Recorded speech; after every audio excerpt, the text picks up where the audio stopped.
Ndabaramukije bene data nkunda amahoro y'umwami wacu Yesu Kristo abane namwe mwese aho muherereye ku isi yose. Muracari kumwe na Françoise Habonayo. Ndanezerewe kuko Imana isuye kutwongera uyu mwanya kugira ngo tuganire ku ijambo ryayo. Hanyuma uyu munsi ndagomba dushishikare kuganira ko ca kiganiro cacu nababwira, ikiganiro kivuga ku gutandukana kw'abubatse.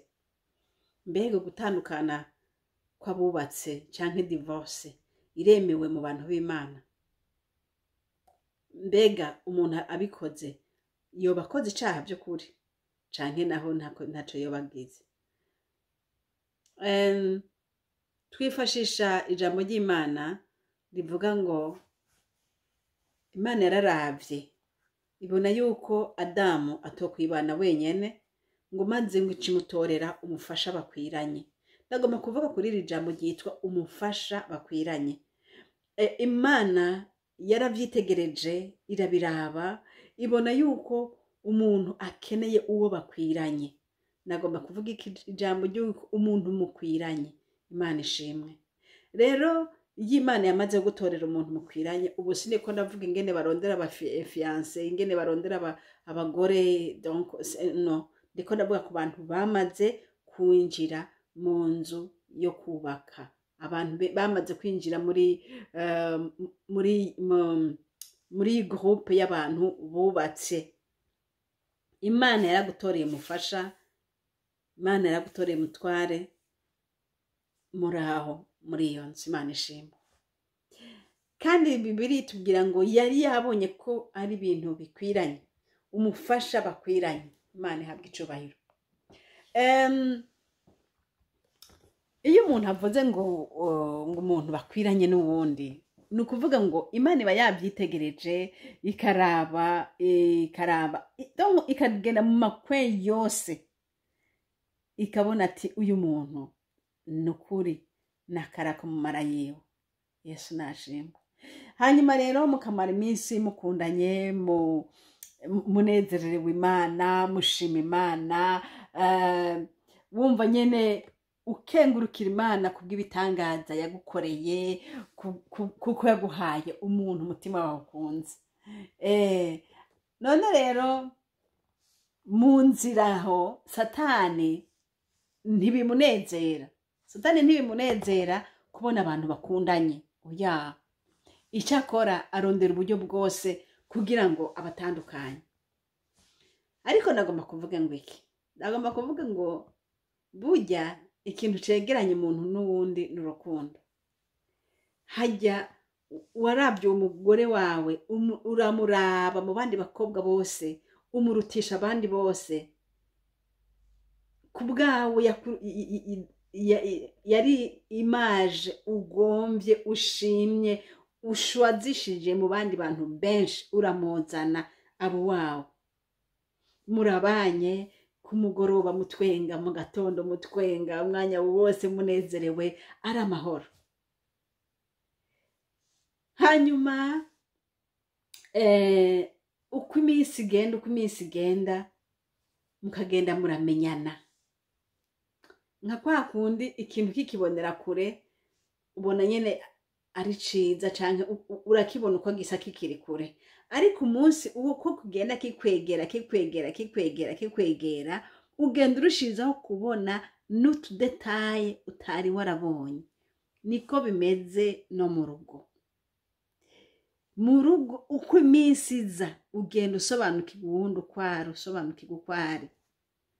Rero iyo hamaze kuba nk'imyaka myinshi muri kumwe, umuntu uramumenya, ukamumenya bitandukanye n'uko yari ari mbere. Ariko rero reka ndakubwire, kumumenya canke gusobanukirwa amafuti yiwe ntibisobanura yuko atari we mufasha mukwiranye. Wewe gusobanukirwa amafuti yawe ntibisobanurwa ko atari we mufasha mukwiranye. Hose rya jambo aguma ari we mufasha mukwiranye. Ico bikoze rero bene data nkunda, bimaze kumera gutyo bigenda buki. Bimeze kumera gutyo. ukabona usobanukiwe ibintu utari bwigere ubona, ukabona urababaye, ukabona uvuga uti kubera ko ibi ntabimenye hakiri kare. Ntabyo wamenye hakiri kare kubera yuko Imana itashaka kubikwereka hakiri kare, ariko aho ibikwerekeye hose uca ukora iki? Niba ari ikintu ubona yuko gikwiye guhinduka, kidakwiye kuguma uko, urasenga Imana. Imana niyakugirira neza ikagihindura, azoba ari amahoro. Nitagihindura naho, izoguhindura wewe, uko wakibona umenga ni catastrophe, izoguhindura wewe ukibone nk'ikintu gisanzwe, kandi muzoshishikara mugenda, muzoshishikara mujana. Uko bimeze kose hariho ico Imana ikora. Hari ijambo ryo muri Zaburi 11 ku murongo wa 3 haravuga ngo namba umushinge usambuwe, mbega umugororotsi yokora iki?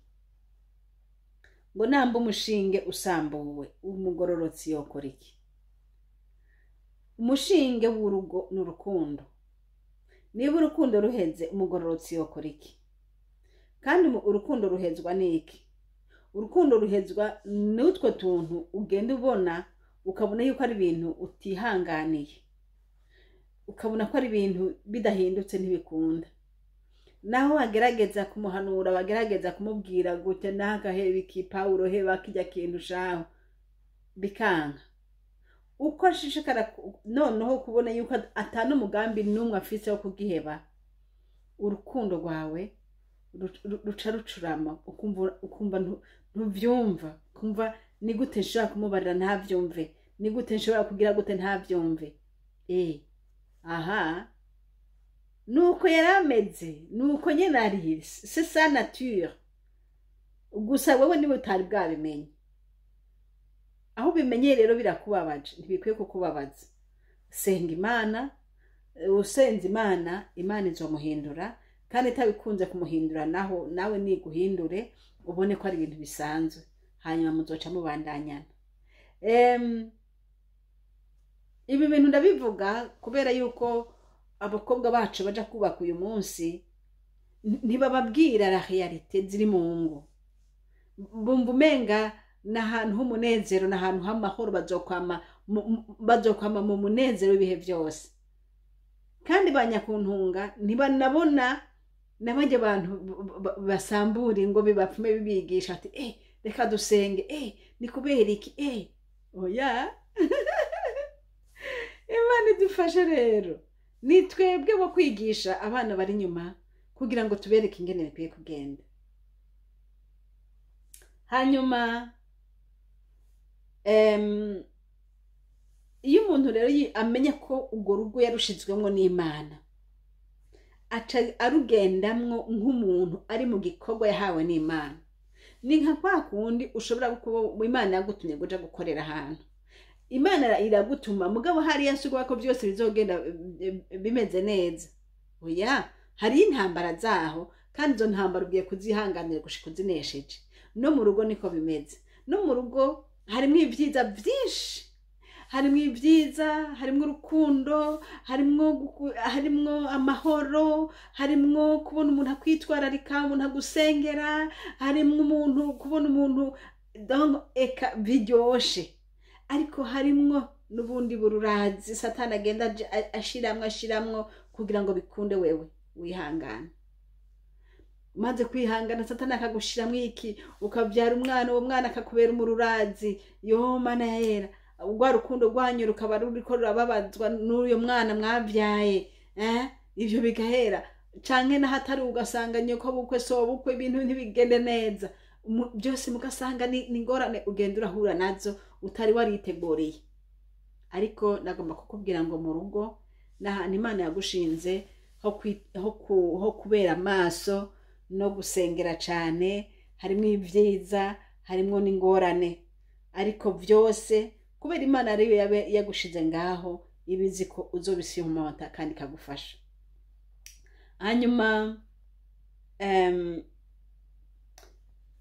umuntu wese agumye muri kuruwari yiwe nk'uko ijambo ry'Imana ribivuga, ibintu byose biragenda neza.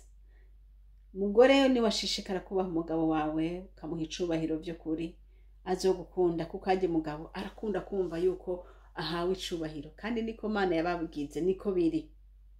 Ni nka kwa kundi basinda guha kandi karorero ushobora kubyumva neza. Umushefu mu kazi arumva nyene yuko ubushefu bwiwe bukwiye kubaho koni, abantu bakamumenya. Umuntu ukamenya ko umushefu yaje ntaguma kwa donc uriyegeranya ukumva nyene ko haje umuntu nyene ukamuha icubahiro. Ariko igihe haje ukaguma wimereye ngo nkaho umenga nta kimwe, nkaho umenga donc urumva sa présence ntuba wayirokonesheje. Niko bimeze n'umutware aragomba yuko sa présence ibaho koni mu rugo, abana bakamenya ko umutware yaje, umugore akamenya ko umutware yaje. Kandi bitabaye gutyo wumva umenga n'akantu gatonya, ariko bitabaye gutyo biramubabaza cane. Canke fata basa karorero kuyo mukozi wo mu nzu yawe, kuba bafise umukozi wo mu nzu yawe, iyo uje ukamusanga yicaye muri salon canke yicaye muri ya ntebe bakunda kwicara, mana we, hanyuma ukaza we muri shebuja canke inabuja akaguma yicaye hahandi yiterera inkuru yirabira biki, nta remarque ta présence, uwo kumva gute? Birababaje. Canke ukamuhamagara ntakwitaba, canke ukamubwira ngo nzaniye iki, ngo we ntiwawucizanira. Yesu mwami, Imana tubabarire bene data nkunda, data wo mwijuru duhangaze. Ni henshi twagiye dusenyura ibyo twari dukwiye kubaka, ni henshi twagiye dukora nk'uko bidabereye. Imana tubabarire, ariko kenshi byavuye mu kutamenya. Ariko Imana tugirire neza, idufashe kumenya donc notre place. Kubaha umuntu si kuvuga yuko ubugiye munsi y'ibirenge vyiwe, oya, umuhaye icubahiro kuko ariko bimeze nyene. Umuperezida naho aba ari umwana mutonya we musumvye imyaka, aje urifata, ntuguma uko wari umeze, urifata neza ukamenya ko hariho umuntu w'icubahiro aje. Niko bimeze iyo Imana yaguhaye icubahiro iba yakiguhaye, iyo Imana yaguhaye ikibanza iba yakiguhaye, uko umwami yakugize nta wundi iyo bigukurako. Rero Imana idufashe twese, aho twakoze nk'uko bidabereye, Imana tubabarire by'ukuri.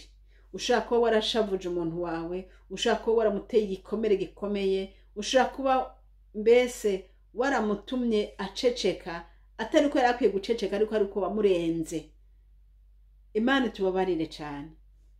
Hanyuma ku ruhande rw'umugabo naho nyene birashoboka rwa rukundo umugore yaramurindiriyemwo ntakirubona. Umugore akeneye ko umugabo aza akamubembereza, akamuyagisha neza, donc akicara akamwumviriza. Umugore arakunda ko umugabo amwumviriza, ariko iyo umugore uvuze umugabo agacaba nkatetwa, ye baba we, na caciyumviro cawe ariko uravuga ntaguha umwanya ngo gisohore, aho nta rukundo ruba rurimo. Canke naho ukambara ukaberwa ariko ntakubwiye ngo sheri ngo uraberewe, canke ntakubwire ngo ariko donc twa tujambo uhora wumva nabandi ariko wewe ugasanga si hari. Ivyo byose birababaza, ariko byose byerekana yuko nta rukundo ruri hari. Iyo urukundo ruhari, umuntu uramenya ko arabikwereka, kandi kubikwereka ari abantu biyumvira ngo none ngo urukundo ngo umuntu abakeneye ko arumwereka mu busaswa. Oya, si ibyo gusa, ibyo begome n'ibyo mugabo. Urukundo umuntu ukwereka muri detaye zazindi zose za toute la journée. Uri ku kazi ukamwandikira message ukamubaza umeze gute sheri, umeze neza, uri ku kazi ukamubwira pore biki numvise ko byakugendekeye gute ariko ntaco bizogenda neza. Uri ku kazi aho uziriye hose ukumva ukwiye kumera ngene sa journée yabaye. Ariko iyo atarukundo ruhari, uraza ukava ku kazi ugashika niba wirabira utwo birabira ukigira kuri ayo mafilime cyangwa ukirabira izo televiziyo cyangwa ukirabira ukagenda donc ukikorera ibindi bintu nkaho umenga ntiwashitse ahantu hari umukunzi wawe. Rero igihe biboneka ko wewe nyene utaromarka ko washitse ahantu hari umukunzi wawe ngo umwereke ko wari umukumbuye ugomba ko donc igihe ibyo bintu bitaboneka niho hahari hava kumva nyene yuko utakimwitayeho nawe, kumva nyene yuko donc ubuzima bwiwe ni ubwiwe wawe n'ubwawe, ariko ngaho biba byamaze kutamera neza. None uyu murongo wo muri Zaburi 11 verset 3 ngo namba umushinga usambuwe mbega umugororotsi yokora iki? Ico ni kibazo. Nimba bimeze gutyo wokora iki? Nukuromarka d'abord yuko harimo ingorane, hanyuma mukagerageza kuzivuganako. Irevre hariho naho ushaka kubivuganako uwundi kubera ko adagomba kubivamwo ntakwemerere ko mubivugana, kamba umwanya wose akwerekana ko atamwanya afise yo kuganira nawe, canke naho yoba bufise ukavuga ugaheza mugakigumira kwa kundi. Ivyo navyo ucibona umenga hariho ikintu ubutabona. Mwene data, akazi kawe senga, hanyuma amasengesho ahindura byose. Zaburi 11 hariya ku murongo wa 4 nyene duhere ahantu kuri B havuga ngo inyonga ziwe ngo zitegereza abana b'abantu ngo ntakubita urugohe mu kubasuzuma. Yesu nashimwe. Data ntakubita urugohe mu kudusuzuma, ntakubita urugohe mu kunsuzuma. Uhora haransuzuma akamenya ibyo nimyumvira, akamenya ibyo mvuga buri mwanya, akamenya ibyo nkora, akamenya ya maplan yose ari nyuma yanje atawundi muntu yo yamenya. Uhora harasuzuma, uhora uko niko gusuzuma nshuti yanje. Aho uhoze uhora akamenya ati naho ahoze yicaye kuri iki, ari naho ari muri ibi ari muri ibi, naho akwereka ngo aragukunda ari muri ibi, naho akwereka ngo bijya byose uhora harabisuzuma. Nuko rero dutinye Imana ishobora gusuzuma ibyo niyumvira n'ibyo buyumvira, cyane cyane tumice twahamagariwe no kubaka ingo zacu, tukubaka imiryango yacu, tukabumugisha mu rugo, mupfaso ukabumugisha mu rugo rwawe, abana bakakubonera kumugisha, mushinga ntahe ubumugisha mu rugo, abana bakunezerererwe, umugore akunezerererwe, inshuti n'abagenzi bose bakunezerererwe, kuko nous sommes là pour un temps. Tuhari mu gihe un temps limité. Notre temps, umwanya wacu si umwanya w'ibihe byose. Dufise igihe twashingiwe, kandi ico gihe dukwiye gukora ivyiza kugira ngo kubaho kwanje kuvuga ivyiza. Sinzobeho canke sinzoveho bavuga bati yarameze uku, yadukoreye ibi nibi. Imana idufashe tumenye ko uhoraho yagushize hajya kugira ngo umugisha kubwabo bana, kubwabo baramukazi bawe, kubwabo bavyara bawe. Uhoraho yagushizaho kugira ngo ubumugisha kuri nyoko bukwe, kuri so bukwe, kuri bari abantu b'umuryango w'umugabo wawe. Uhoraho yagushizaho kugira ngo bamenye ko ari huri. Mbega uyu munsi muri famiye y'umugabo barazi ko ari huri? Mbega uyu munsi kuri famiye y'umugore wawe wa mugabo barazi ko hari? Uhora bakorera iki? Canke naho uraba abo mu nzu yawe bonyene, abo muri famiye yawe gusa. Imana idufashe. Ibi byose abantu bo hanze barafise ukuntu baturindiriye kutubona ko dukora ibyiza. Ugasanga muramwawe canke muvyarawe arishimira ngo yongo mfise ngo umuvyara wanje ngo ari hariya, akabyishimira mu bandi, ariko watakintu uramukorera kugira ngo arukonese yuko Yesu yakugiriye neza. Ugasanga umutamakazi aravuga ngo yongo mbega uraze ngo ndafise umwana hariya, ariko ugasanga nta kintu mukorera cyotuma yishima by'ukuri yuko agufise. Arakuvuga ku majambo gusa, ariko nta kintu cerekana urukundo kuri we. Nuko Imana idufashe tumenye yuko iyi nzira twagiyemwo y'urugo ni inzira yo gukoreranamwo Imana, ni inzira Imana yadushizemo kugira ngo twerekane ukwihangana kose, kugira ngo twerekane urukundo rwose, kugira ngo twerekane ukugira neza kose. Imana idufashe. Turi ngaha, Yesu yadutumye kugira neza, kugira neza. Ngirire neza abo tuvukana, ngirire neza abavukana n'umugabo wanje, ngirire neza bene data banzi yuko ari inshuti zanje mu buryo bumwe canke mu bundi, uko nshobora, kugira ngo bishimire kuvuga ngo turafise inshuti yitwa naka. Ntibapfa kuvyishimira gusa, bavyishimira kuko ari ibyo ndabakorera. Ushaka kuvuga uti ntabyo ushoboye, urabishoboye. Urabishoboye. Ushobora kuba ufise impuzu 2 3, ushobora kuba ufise, urabishoboye. Umutima ubikunze urabishoboye. Rero Imana idufashe, ingo twashizwemwo twazishizemo ngo tuzubake, kandi Yesu yadushizemwo abona ko aho nyene ariho dukwiranye. Uwo mugabo Yesu yaguhaye niwe mukwiranye, uwo mugore Yesu yaguhaye niwe mukwiranye. Bari abandi bo hanze bose ubona nabo Satani akuzanira kugira ngo agusamburire ivyiza Imana yaguhaye, ariko ntubihe amatwi, ntubihe n'amaso, uhindukire ugaruke ku nzu yawe, wubake inzu yawe. Ikindi naco novuga nuko mu rugo byose ntivyama vyera, byose ntivyama bimeze neza, nabisubiyemwo, ariko ngo mbwire bene data bariko baraja kubaka mu rugo hararyoshe. Hararyoshe kubana n'umukunzi, biraryoshe. Ingwano uzohasanga utahura neza uwo murimwo, uwo muri kumwe uwo ari we. Uzomutahura kote faible yiwe utari warabonye, hanyuma ni wayibona uzoyisengere, Yesu azoyikuraho. Natayikuraho naho Yesu azoguha ingene ukwiye kujana nawe muri iyo faiblesse yiwe. Ariko gusambura bene data ntibikabeho, kuko Imana itagushiriyeho gusambura, ariko Imana yagushiriyeho kujana n'uwo muri kumwe. Kandi bisigaye ivyo uzogenda wihanganira mu rugo, ivyo uzogenda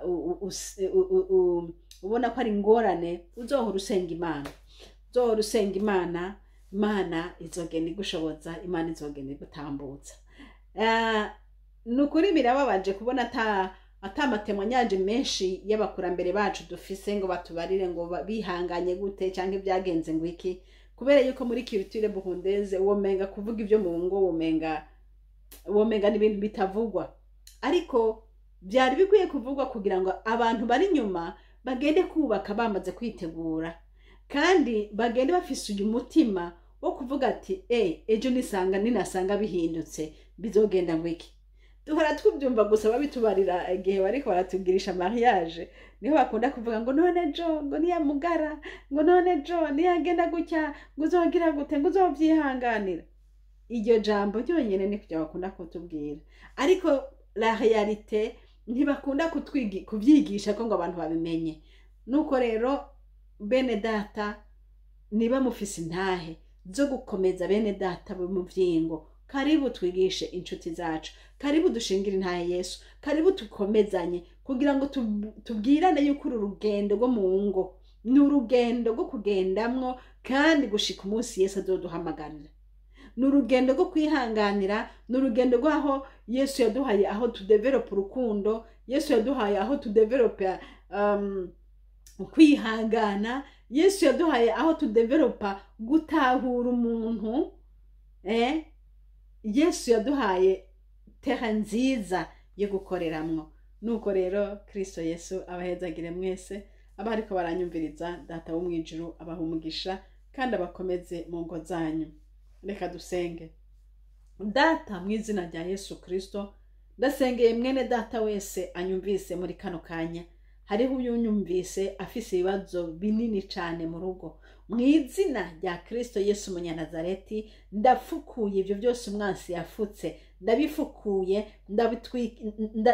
ndakije itara riva mu ijuru ryake rirabe hahandi hose ari ibyo umwansi yanyegeje. mwami Yesu niwasanga hariho ibintu bibi byanyegejwe, nsabye ububasha bwawe n'inkomezi zawe mu izina rya Kristo, umuriro uve mu ijuru ubisanzaze byose. Hariho abari bafite amaplan yo gusambura, hariho abari bamaze kudesida yuko ati biraheze. Mu izina rya Yesu nsambuye izo plan zose z'umugwanizi. Uhoraho Mana, nushigikire umufasoni, shigikire umugabo mu izina rya Yesu, bongere gukundana, bongere kumva bafise ishaka ry'uko bokongera kujana mu rukundo nk'uko vyari imbere mu izina rya Kristo Yesu. Mwami, aba bana bo muri urwo rugo ndakwinginze kugira ngo bahe kugubwa neza. Uhoraho Mana, nsambuye imigabo n'imigambi y'abadayimoni agomba gusambura ingo z'abantu b'Imana. Shetani nta bubasha nta nkomezi ufise, waratsinzwe. Uyu mugore yahashizwe n'Imana, uyu mugabo yazanywe ngaho kubw'Imana.